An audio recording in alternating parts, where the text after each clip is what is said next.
How to remove followers in Facebook. Hello everyone, I am Bishaka and welcome to our channel. I will take you through the step-by-step process on how to remove followers in Facebook.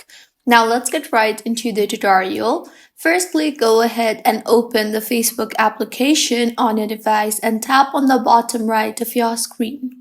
You will see the option for friends. Tap on that, and in this interface right here, you will be able to see all the people who has sent you a friend request. If you receive a friend request by someone, then that person becomes your follower automatically, even if you have not accepted their request. So tap on the individual whom you want to remove as a follower. You can see I have not yet accepted the friend request of this individual. Nevertheless, this person is already my follower.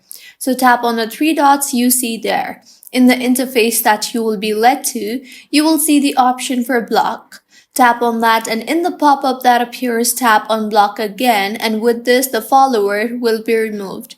So this is how you can remove followers in Facebook. If you find this tutorial helpful, please make sure to like the video and do subscribe to our channel for more contents like this. Thank you for staying with us until the end.